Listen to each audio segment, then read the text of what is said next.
Bonjour, bienvenue sur cette vidéo de l'ordre de VL, vidéo paria, vidéo tout ça. J'ai pas mal de choses à vous dire, donc là j'ai mon bout de papier magique. L'idée c'est de faire un débrief de ce qui s'est passé sur ces 3 dernières semaines. Donc il va y avoir des infos sur l'encyclopédie, des infos sur le chapitre 2, sur l'arrivée du chapitre 1, des nouveautés dans la boutique, les événements, donc on va participer ou pas dans un futur plus ou moins proche. Donc voilà, j'ai tout ça, un tas de petits trucs à vous dire, donc on est parti dans un ordre pas forcément logique. Je vais commencer par ce que je peux faire facecam où j'ai pas besoin de vous montrer l'écran. On a des pochettes qui sont arrivées, je sais pas si tout le monde est au courant, alors est-ce que je me vois bien là comme ça.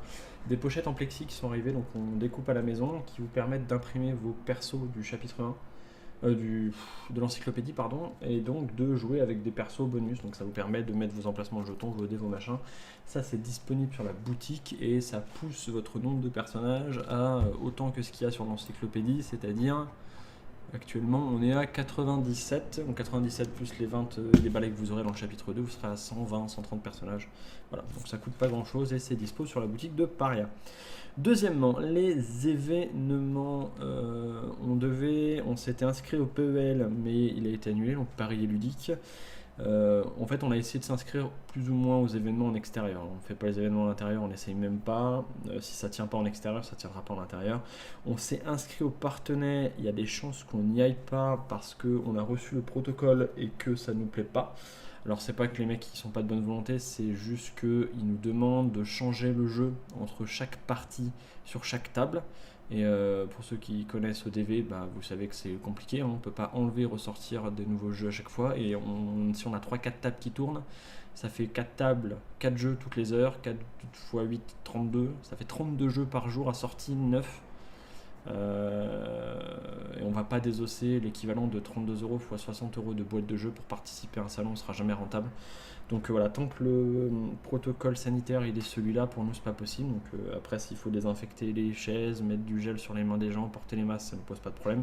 Mais on peut pas désosser 32 boîtes, pas possible. On a juste pas le budget pour ça quoi. Donc partenaire, on est inscrit, il y a des chances qu'on n'y aille pas, on verra. Et il y a Orléans Joue qui s'est lancé il y a pas longtemps là, ce qui serait plutôt un truc fin septembre. On l'a fait l'an dernier, ça s'était bien passé, le protocole était cool, il y avait juste moins de gens par table et pas trop d'embêtements et ça a très bien marché, très bien fonctionné, ils étaient carrés, tout le monde a bien respecté, c'était cool. Pardon. Donc on va probablement participer à celui-là, je vous tiendrai au jeu, je vous dirai si on y est ou pas. De toute façon, si j'y vais pas, il y a Alexandrine qui va râler, donc il va falloir que j'y aille. Voilà. Les pochettes, c'est bon. Le chapitre 1 arrive toujours aux alentours du 11 mai. On n'a pas de nouvelles, donc pas de nouvelles, bonnes nouvelles, ce qui veut dire que le bateau est encore en transit. Normalement, le 11 mai en France, les douanes, et ça arrive chez vous du coup, une semaine plus tard en gros, après le 11 mai, dans ces eaux-là. Après, ça va dépendre de la poste, ça dépend de tout ça, mais a priori, il n'y a pas de retard à ce niveau-là. J'ai pas mal travaillé sur le manuel du chapitre 2. Alors, pour ceux qui seront les plus hardcore, je pourrais vous envoyer peut-être dans quelques semaines une version non mis en page par Colline, donc une version doc texte pur pour ceux qui aimeraient le lire. L'important pour moi, ça va être de m'assurer que j'ai rien oublié. C'est un peu plus difficile vu qu'on n'a pas vraiment la possibilité de vous faire tester le jeu et donc que j'ai pas de process d'explication de règles. Parce que le chapitre 1 c'était écrit comme ça, c'est-à-dire que j'avais repris en gros ce que je vous disais à l'oral et je l'avais mis à l'écrit. Là, ça arrive pas ou peu, beaucoup moins en tout cas, vu que bah, on peut pas se voir. Donc le plus compliqué pour moi, c'est de m'assurer que j'ai rien oublié. A priori, je pense que non. Je le fais bien sûr relire par des gens qui connaissent bien le jeu, tout ça. Mais voilà, à terme, j'aimerais bien vous le proposer. Donc n'hésitez pas à me faire signe pour ça. Et je vous l'enverrai quand il sera plus ou moins prêt. Pas forcément corriger des fautes, parce que ça arrive beaucoup plus tard. On aura une correction professionnelle qui arrivera bien entendu. Mais à minima que les règles soient compréhensibles après. Bon, s'il y a une faute, d'accord, ça c'est le travail de quelqu'un d'autre. On va switcher puisqu'on va passer alors rapidement au niveau des scénarios aussi. Oui, les scénarios, donc j'avais écrit les 7 fameux scénarios. Frangin en a corrigé 2, bientôt 3. Donc il en est à peu près à 1 par semaine. Donc on peut considérer que dans un mois à peu près, il aura fini la correction. Après quoi, ça passera sur 2 autres personnes de confiance, donc en l'occurrence Colline et une prof de français. Et une fois que ça sera fait, ça passera chez les fameux encore correcteurs pro qui eux nous feront la dernière passe de correction. Et là, on aura les scénarios terminés. Frangin fait un super boulot là-dessus. Il écrit mieux que moi, hein, donc forcément, quand il passe derrière, c'est mieux. Le taf est cool. On va parler rapidement de l'encyclopédie et après je vais vous embêter donc avec les essences de corruption, ces fameuses nouvelles cartes qui arrivent dans le chapitre 2. Je vous réexpliquerai un petit peu le concept pour ceux qui auraient loupé l'information, mais en gros ça va être des capacités de ouf que vous allez pouvoir utiliser, mais la contrepartie c'est que vous allez vous corrompre. Mais d'abord je vais passer comme ça, celui-là je sais plus, ouais, hop, je devrais pas être gênant en haut à droite. Et on va regarder rapidement l'encyclopédie, faire un petit tour des modifications parce que sur l'encyclopédie, vu qu'on est confiné, qu'on ne peut pas vraiment sortir et jouer ensemble, il y a pas mal d'infos qui peuvent vous concerner. Il y a le camion qui passe, je suis désolé. Donc n'hésitez pas à écouter ce que je vais vous dire si l'encyclopédie vous concerne pas trop d'habitude. J'ai mis de quoi jouer en ligne à l'ordre de VL, donc c'est pour vous principalement que je l'ai fait. Et puis pour nous aussi, mine de rien, pour les lives qu'on va faire avec vous. Vous avez donc tout un tas de modifications qui sont arrivées depuis quelques versions. J'ai un peu fait que ça pendant quelques semaines là. Vu que j'ai plus vraiment de travail au niveau du chapitre 2, je suis un peu en attente. Vous avez donc la partie scénario, donc ça j'en avais parlé, il y a quelques modifications, je vous fais un petit tour rapide là-dessus, je vois rien. Pourquoi ça scrolle pas? Hop.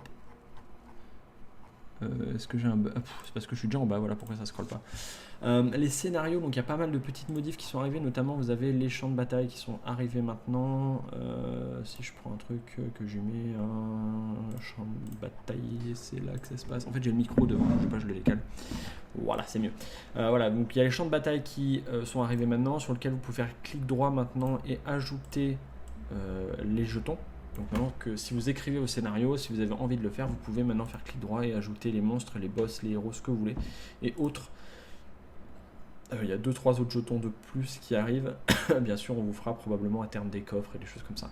Mais ce truc-là, bien sûr, va se retrouver une fois imprimé dans le PDF du scénario que vous écrivez. Donc je rappelle que vous pouvez télécharger le PDF en mettant tout un tas d'informations. J'ai rajouté tout un tas d'options ici. Vous pouvez ajouter le schéma, donc ce qui ajoute en gros le schéma qu'il y a derrière moi. Ajouter les scénarios liés, ça c'est quand vous avez fait plusieurs scénarios que vous avez découpés eux-mêmes. Ajouter les champs de bataille au PDF, donc ça c'est les fameuses cartes, si vous voulez ajouter les cartes, les champs de bataille avec les jetons.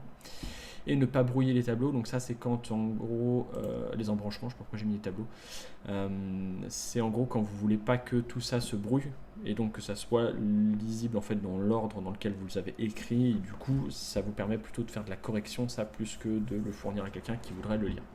Voilà, donc il y a tout ça qui est disponible, cet outil commence à être bien fonctionnel, je pense que je vais plus beaucoup y toucher, moi j'ai ce qu'il faut pour faire le chapitre 2 avec ça, il me reste juste à faire 2-3 petites modifications. Je vous ai fait la notation aux joueurs aussi qui permet d'afficher du texte en italique. Moi je m'en servirai pour vous faire les loots, donc les butins en fin de combat dans le chapitre 2 pour ceux qui joueront en mode réaliste.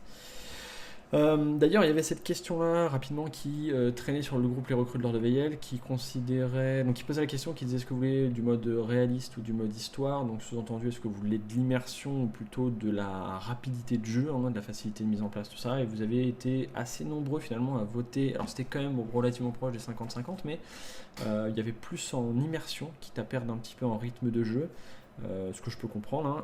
Du coup, en fait, ça va se régler par votre choix à vous quand vous allez commencer à jouer. Soit vous allez prendre le mode histoire, le mode réaliste, je vous en ai déjà parlé, et ça va aussi influencer du coup les butins. Si vous jouez en mode réaliste, les butins seront liés à l'endroit dans lequel vous êtes. Si vous jouez en mode histoire, et vous récupérerez les butins comme vous le récupérez dans le chapitre 1, c'est-à-dire aléatoirement. Alors c'est pour les butins en argent, et non pas les butins en or. Eux de toute façon seront liés au scénar quoi qu'il arrive. Et donc du coup pour parler du dernier point, c'est cette fameuse partie jouer en ligne. Ceux qui ont suivi le live l'ont vu. Je m'en suis servi pour faire le live avec vous, je sais plus, samedi il y a 2-3 semaines. Il y aura probablement un live samedi 8, parce que je vais pas le faire le 1 vu que mercredi on est en live, probablement le 8 au soir il y aura un live. J'ai rajouté tout un tas d'options, notamment le plateau du chapitre 1 n'y était pas, il est apparu, vous pouvez l'ajouter en faisant plateau de jeu ici et chapitre 1, vous faites ajouter, ça vous ajoute ça. Quand vous avez des clics droits contextuels sur quasiment tous les éléments sur lesquels vous cliquez, donc du coup par exemple si je prends le plateau ici et que vous faites clic droit, vous avez la possibilité de mettre vos cartes ici. Si première carte, première difficulté, deuxième difficulté, etc. Vous choisissez votre boss et ça vous met automatiquement la carte et ça va vous brouiller le donjon par exemple. Si je mets première difficulté, hop, ça vous a mis les cartes automatiques. Et vous avez la possibilité aussi de changer la visualisation des salles. Donc suivant si vous jouez en coop ou que le mec qui a créé la partie fait le MDD, il peut dire si lui il voit. Si tout le monde voit, vous faites un petit peu ce que vous voulez. Donc vous avez la possibilité de jouer avec ces trucs là maintenant. Pardon, hop, je remets ça là. Donc voilà, il y a tout un tas de nouvelles options qui sont arrivées, notamment la possibilité de faire apparaître de manière aléatoire ici des monstres, monstres intermédiaires, les monstres puissants, les butins. D'ailleurs vous pouvez choisir si vous voulez les règles de butin du chapitre 1 ou du chapitre 2 puisque ce ne sera pas les mêmes. Et des événements automatiques. Donc voilà, tout ça, ça fonctionne très bien et je m'en servirai d'ailleurs mercredi soir pour la fameuse partie avec les poteaux. Donc ça, je vous conseille d'aller dessus et aller regarder. Et pour terminer, on va pouvoir parler des essences de corruption. Alors je vous refais un petit débrief sur l'idée de ce truc là. C'était les armes, sur Kickstarter vous aviez débloqué une nouvelle rareté d'armes. J'arrivais pas à faire un truc qui me plaisait, du coup on n'a pas fait une rareté d'armes, on a fait ces essences de corruption là, qui concrètement sont quoi? Ça se représente en fait sous un objet d'alchimiste que vous mettez dans un emplacement d'objet et qui vous donne une capacité au choix supplémentaire. Donc dès que vous l'équipez, vous choisissez n'importe laquelle de toutes ces capacités que vous avez là. Je vais vous montrer un design et après on va simplement lire toutes les essences. Donc le dos ressemblera à ça, donc il y aura l'arme en fait qui a de ce côté là, donc je rappelle que c'est censé être en gros une extraction du pouvoir de la corruption qui s'est mis sur les armes que vous avez utilisées dans le chapitre 1, donc par exemple le bâton d'Ilus, hein, pour ceux qui ne connaissent pas l'or, c'est un bâton qui est censé plus ou moins changer de forme à chaque fois qu'il change de propriétaire. Du coup son pouvoir c'est devenu celui-là, c'est-à-dire quand vous prenez l'essence de corruption, hors combat, l'une des armes du héros devient la copie exacte de l'arme d'un allié, seuls les prérequis de son arme restent inchangés. Du coup, voilà, son pouvoir, son essence de corruption à elle, c'est de copier les caractéristiques d'une autre arme. On garde juste les prérequis de notre arme, nous, en fait, sinon ça devient la copie exacte. Donc voilà, souvent les essences de corruption sont en lien avec ce qu'on avait mis, nous, sur le lore. Lorsque on l'a écrit sur l'encyclopédie. Donc en gros c'est dépendant de la description si vous voulez de l'arme sur l'encyclopédie. On essaie d'être à peu près logique sur ce qu'on fait. Je vais les ouvrir, on va les lire rapidement ensemble. J'ai regardé un petit peu les coûts en corruption, j'ai pas mal équilibré le truc, moi ça me va à peu près. Je rappelle que la corruption c'est quoi? Donc le coût en corruption ici c'est pas un coût qui diminue mais un coût qui augmente, vous montez la corruption sur vous. Vous allez faire des jets tout au long de la partie. Quand vous êtes en combat, si vous faites un jet qui est inférieur à votre corruption, la corruption explose. En gros sur vous, vous prenez des dégâts, la corruption retombe à 0, donc vous n'êtes plus corrompu. Par contre, tous vos potes à moins de 4 cases ou adjacents sur le chapitre 1 subissent corruption 2, et en gros, ça va être comme une espèce de peste que vous allez vous refiler. Donc plus vous l'utilisez, plus vous avez cette peste, plus vous faites des jets pourris, plus vous allez être puni. Donc voilà, il y a toute cette réflexion-là à avoir. On va faire un petit tour, donc perforation brutale 3 et réduction de dégâts esquivés. Ok, au moment où le héros inflige des dégâts à un ennemi avec son arme, il peut utiliser perforation brutale. Il inflige les dégâts de son arme à un ennemi situé sur la case adjacente derrière sa cible ou juste derrière sa cible sur le champ de bataille. Donc je rappelle que quand il y a du souligné, c'est parce que c'est du chapitre 2. Si vous êtes en chapitre 1, vous sautez juste tout le souligné et ça va marcher pareil. Par exemple, ça ferait un ennemi situé juste derrière sa cible sur le champ de bataille. Voilà, vous sautez toute la partie soulignée quand vous êtes chapitre 1. Donc en gros, je vais taper le mec qui est derrière et je lui mets les dégâts de mon arme avec réduction de dégâts esquivé. Donc ça permet de mandaler les dégâts derrière. Enchaînement spectral, donc ça c'est un truc très simple, je survole un peu, ça permet simplement de continuer à enchaîner des coups. Donc je mets un coup avec mon arme, j'utilise l'enchaînement spectral, donc je fais une autre attaque normale, je remets un coup. Comme c'est une attaque avec mon arme, je peux continuer de le faire, donc je peux continuer de jouer à augmenter ma corruption tant que je veux, jusqu'à temps que je me loupe en fait si je veux. Donc sinon ça permet de mettre en fait des coups supplémentaires. J'avais mis 2, c'était un peu fort, j'ai mis 3, parce que c'est pas trop fort. En vrai 2.5 ça serait parfait, mais ça n'existe pas, donc il y a des chances que ça reste à 3. D'autant qu'avec certaines armes, comme le barbare avec une grosse, une grosse hache d'Aris, ça peut mettre des sacrés mandales. Nécromancie, donc ça permet de ramener un allié à la vie, ça veut dire que n'importe qui pourra potentiellement ramener un allié à la vie.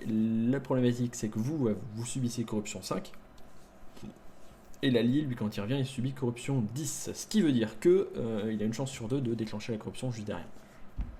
Donc c'est un peu compliqué à utiliser, mais ça permet de ramener à la vie, ça peut sauver les fesses. Impact éthéré, au prix d'un geste supérieur ou égal à son niveau de corruption. Donc le héros inflige les dégâts de son arme à un ennemi adjacent, puis il déplace tous les ennemis situés à 3 cases ou moins de 2 cases maximum. Donc on commence par ça. Donc je tape un mec et impact éthéré. Donc tous les mecs qui sont à 3 cases ou moins de moi, je peux les déplacer de 2 cases maximum. Donc en gros, je peux contrôler le champ de bataille des ennemis autour de moi faire de la place pour les potes, les regrouper pour une attaque derrière qui sera adjacente, vous pouvez prévoir tout un tas de trucs.